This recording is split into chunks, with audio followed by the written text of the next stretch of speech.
Hello hello good morning students. आज हम अपना मिक्स वेरिएंस करेंगे, लेकिन मिक्स में आपके आ जाएंगे दोनों मटेरियल भी और लेबर भी। ठीक है, अब आप मटेरियल और लेबर दोनों कर चुके हैं, तो अब आपको इसको कैसे करना है। वो कहता है the standard cost card for the product shows the following. वो कहता है मटेरियल कॉस्ट है आपकी 2 kg के हिसाब से 250 पर kg, इतने रुपये। वेजेस जो हैं देखो, अब मटेरियल का दे दिया।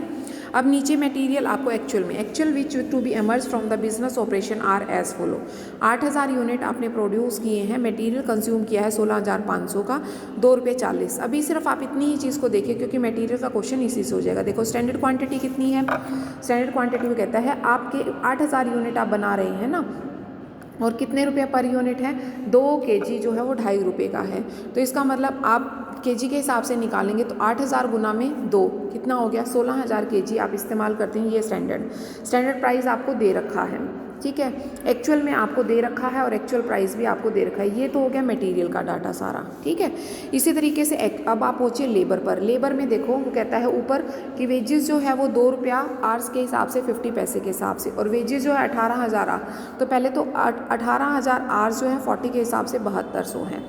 ठीक है, तो अब यहाँ पर आपने क्या निकालना है कि 8000 यूनिट आपके बनाए जाते हैं, तो 8000 यूनिट्स पर जो आपकी, क्योंकि देखो आपके 18,000 जो आवर्स हैं वो आपके एक्चुअल में हैं, और आपकी जो वेजेस है वो आप 2 रुपया पर आवर के हिसाब से देते हैं। अब यूनिट कितने बनाते हैं आप, वो मैटर करता है। अब यूनिट 8000 बना रहे हैं, तो जो आपका स्टैंडर्ड में जो 8000 यूनिट है वो किस हिसाब से होगा कि 8000 गुना में 2, तो ये आ गया आपका स्टैंडर्ड टाइम। स्टैंडर्ड रेट आपको दे रखी है, एक्चुअल टाइम दे रखा है, एक्चुअल रेट आपको दे रखी है। देखो चारों चीज़ें आपकी इसकी हो गई और चारों चीज़ें इसकी हो गई। कहीं रिवीजन की ज़रूरत नहीं है, रिवाइज करने की कहीं पर भी ज़रूरत नहीं है। वो आपसे जो जो पूछ रहा है वो आप निकाल दीजिए, क्वेश्चन सॉल्व हो जाएगा। नेक्स्ट 34th इलस्ट्रेशन देखिए। 34th भी बहुत सिंपल है। आपसे वैसे इस तरह के दोनों चीज़ें नहीं पूछी जाएंगी। जो क्वेश्चंस आएंगे जो मैंने बताए हैं अभी आपको, 32 इलस्ट्रेशन, इस तरह के क्वेश्चंस जो है मटेरियल के, और इसी तरीके के लेबर के जिसमें रिवाइज की बात होगी। From the following starter calculate the material and labour. 1 ton जो रॉ मटेरियल है वो यील्ड करता है standard output 1 lakh unit. Mean 1 ton में जो यूनिट बनते हैं वो 1 लाख यूनिट बनते हैं। ठीक है, नंबर्स ऑफ वर्कर जो हैं वो 200 वर्कर हैं। ठीक है, actual quantity of material issue by production department 10 ton है। ठीक है, उसके बाद कहते हैं एक्चुअल प्राइस जो है वो 21 रुपया पर kg है। स्टैंडर्ड प्राइस ऑफ मटेरियल 20 रुपया पर kg है। स्टैंडर्ड वेजेस जो है वर्कर की वो 6 रुपया। एक्चुअल आउटपुट जो है वो 9 लाख है। एक्चुअल वेजेस रेट जो है वो 6 रुपया 50 पैसे है। स्टैंडर्ड डेली आउटपुट जो है वो 100 यूनिट है। Total numbers of day work. अब इसमें आप जो मटेरियल का पोर्शन है ना उसको आप निकाल लीजिए, और लेबर को बाद में देखेंगे। मटेरियल वो देखो क्या कहता है, वो कहता है आपने 1 लाख यूनिट हैं, तो आपने कितने बनाने हैं एक्चुअल में। एक्चुअल आउटपुट आपको दे रखा है 9 लाख यूनिट का। ठीक है, तो इसका मतलब 9 लाख यूनिट बनाने। अब बात आती है कि 1 टन यूनिट बनाने में आपको कॉस्ट आती है, तो आप कैसे लगाओगे। 1 लाख टन जो यूनिट्स हैं वो 1 टन में बनते हैं, 1 लाख यूनिट। तो 9 लाख टन यूनिट्स कितने में बनेंगे, वो 9 टन में बनेंगे। तो इसका मतलब जो एक्चुअल स्टैंडर्ड क्वान्टिटी है वो कितनी है, 9 टन है। ठीक है, और एक्चुअल क्वांटिटी कितनी दे रखी है, वो 10 टन है। 2 चीज़ें पता चल गई। अब टाइम पे उस पे आ जाओ, स्टैंडर्ड प्राइस पे। स्टैंडर्ड प्राइस वो कहता है कि जो स्टैंडर्ड प्राइस है वो 20 रुपया पर kg है। ठीक है, अब kg कितने हैं, वो 1000 के हिसाब से हैं।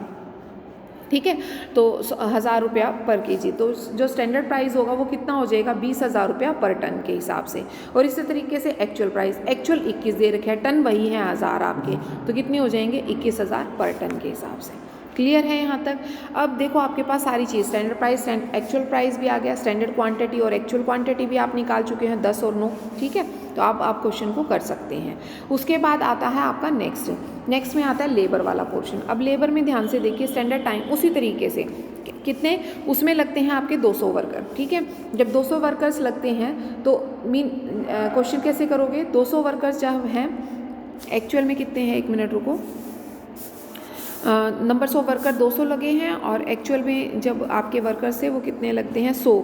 स्टैंडर्ड डेली आउटपुट 100 है, तो आपके 100 पर कितने होंगे, तो 9000 बनाने हैं ना आपने। तो आप कैसे बनाओगे कि 100 पर जब आपके 200 वर्कर हैं तो आपके 9000 यूनिट बनते हैं। जब आपका 1 है तो आपके कितने हो गए, 9 लाख बटे में 200। जब आपके 100 हैं तो कितने बनेंगे, तो आपके स्टैंडर्ड टाइम कितना आ जाएगा, 45 डे। इसी तरीके से एक्चुअल टाइम आपको दे रखा है कितने, 50 डे का। ठीक है, एक्चुअल टाइम आपको 50 डे दे दिया। आपका स्टैंडर्ड टाइम 50 डे आ चुका है, ठीक है। उसके बाद आपका स्टैंडर्ड रेट जो है वो आपको दे दिया 6 रुपया पर वर्कर दे रखा है क्वेश्चन के अंदर ऑलरेडी, और एक्चुअल में दे रखा है आपको 6.5 रुपया। तो दोनों को चीज़ें आपके पास हैं। आइडल टाइम इसने, हाँ आइडल टाइम भी देखिए भाई दे रखा है इसने, आइडल टाइम जो है आधा दिन का मतलब है 0.5 आप इसको करेंगे, हाफ डे को जो है 0.5 डे के हिसाब से निकालेंगे। तो जब आइडल टाइम की बात आएगी तो standard rate into idle time, और स्टैंडर्ड रेट कितना है आपका, standard rate into idle time, और यहाँ पर आ जाएगी आपका स्टैंडर्ड आवर्स। तो ये आ जाएगा 6 गुना में 200 गुना में 5.5, तो ये आपका 600 एडवर्स में आ जाएगा। कर लोगे। उसके बाद इसी तरीके से 35 इलस्ट्रेशन है। 35 में भी इसी तरीके से दे रखा है, देखो ध्यान से। वो क्या कहता है, स्टैंडर्ड डायरेक्ट कॉस्ट आपको दे रखी है, मटेरियल भी दे रखा है, लेबर भी दे रखा है। आप एक एक को उठाओ, पहले मटेरियल को उठा लो, ठीक है। उसके बाद प्रोडक्शन जो है वो 250 यूनिट है, आपके इतने रुपए के हिसाब से हैं 26। वेजेस जो है वो आपकी इतने पर आवर इंक्लूडिंग इतने आवर्स के हिसाब से है, ठीक है। अब देखिए सबसे पहले तो स्टैंडर्ड टाइम आपने निकालना है। स्टैंडर्ड क्वांटिटी कैसे निकालोगे, वो कहता है 10 जो है केजी यूज़ हो रहे हैं और कितने यूनिट बनाने हैं 250, तो आप कितनी आ जाएगी स्टैंडर्ड क्वांटिटी आ जाएगी 10 गुना में 250 मीन 2500 केजी, ये तो आ गई स्टैंडर्ड क्वांटिटी, ठीक है। एक्चुअल क्वांटिटी आपको दे रखी है, कितनी दे रखी है 2600, दोनों चीज़ें आ गई। अब आती है स्टैंडर्ड प्राइस की बात। स्टैंडर्ड प्राइस वो कहता है 200 जो है रुपए लगते हैं कितने पर, 10 केजी पर, तो इसका मतलब कितने रुपए हो गए, 20 रुपीज़ पर केजी हो गया, ये हो गया स्टैंडर्ड प्राइस। एक्चुअल प्राइस जो है वो कैसे निकालोगे, वो कहता है टोटल 51,220 रुपया है कितने पर, 2600 पर, तो कितना आ जाएगा आपका 19 रुपया 70 पैसे, ठीक है। अब आपके पास चारों चीज़ें हो गई, आप इससे निकाल सकते हैं। अगला क्वेश्चन में इसी तरीके से लेबर निकालिए। स्टैंडर्ड टाइम कैसे निकालेंगे, स्टैंडर्ड टाइम देखो इसने बहुत सिंपल सा 40 घंटे लगाए हैं, और कितने हैं आपके 250 के हिसाब से, तो कितने बन गए आपके 40 घंटे 250 यूनिट के हिसाब से, ये बन गए आपके 10,000, क्योंकि 40 गुना में 250 कितना हो गया 10,000, ठीक है। स्टैंडर्ड रेट आपको दे रखा है 40 आवर्स हैं, 40 वर्कर्स हैं, तो 1 के हिसाब से, ठीक है। उसके बाद 40 रुपीज़ ही देते हो और 40 आवर्स के देते हो तो 1 रुपया पर घंटा हो गया, ठीक है। एक्चुअल में आपको दे रखे हैं 10,900, ठीक है। एक्चुअल रेट आप निकाल सकते हो। एक्चुअल रेट कैसे निकालोगे, 11,881 रुपये दिए जाते हैं 10,900 यूनिट के, तो आपके कितने आ जाएंगे 1 रुपया 9 पैसे, ठीक है। आइडल टाइम्स जो है वो आपको 10 आवर दे रखा है, क्योंकि एक्चुअल में आपके लगते हैं आइडल टाइम, आपने को क्वेश्चन में इसने 10 आवर निकाल के नीचे क्वेश्चन में बिल्कुल अलग से ये दे दिए हैं, ये आइडल टाइम हो गया। उसके बाद एक्चुअल टाइम जो है जो आपका अलग से लगता है वो कैसे, वो कहता है एक्चुअल टाइम, क्योंकि अब आइडल टाइम हटाने के बाद 10,900 था, आइडल टाइम कितना है आपका 10 आवर है, तो 10,890 के हिसाब से आप क्वेश्चन को कर दोगे जब आप इसकी रिवाइज करके निकालोगे, आइडल टाइम को हटा के निकालोगे, ठीक है, कर लोगे। उसके बाद नेक्स्ट इलस्ट्रेशन 36 इलस्ट्रेशन पर पहुंचिए।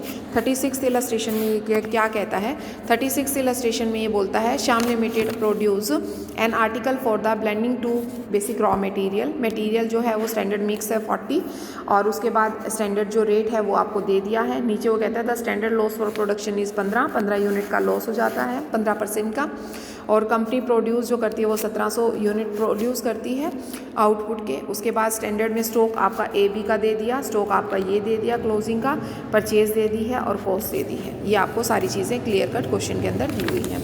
अब आपने वही चीज़ें उसी तरीके से जैसे पहले निकालते हो, ठीक है, जो जो चीज़ें हैं उसी तरीके से सारी आपने इसमें निकालते चले जाना है। कुछ भी क्वेश्चन में ऐसा नहीं है जो आप नहीं कर पाओगे, बिल्कुल सिंपल सा क्वेश्चन है। आप इसको एक बार करके देख लेना, अगर फिर भी प्रॉब्लम आती है तो मैं इसको करवा दूंगी, अदरवाइज इसमें प्रॉब्लम आएगी नहीं, क्योंकि बहुत सिंपल क्वेश्चन है। बाकी बार बार कह रही हूँ बेटा, बेसिकली आपने स्ट्रेस डालना है इंडिविजुअल क्वेश्चन, जो आपके इंडिविजुअल मटीरियल के क्वेश्चन हैं और इंडिविजुअल जो लेबर के क्वेश्चन हैं, लेकिन उनमें जिनमें आपके वो 3 फॉर्मूले बेसिक वाले, कॉस्ट, रेट और प्राइस वाले तो आते ही हैं, उससे अलग आपके जो मिक्स आते हैं, रिवाइज वाले आते हैं, या आइडल टाइम आते हैं, या वेस्ट वाले आते हैं, वो क्वेश्चन आपने बहुत अच्छी तरह से करने हैं, और इनकी कॉपीज़ करने के बाद मुझसे चेक करवाने ज़रूर आना। ओके बेटा।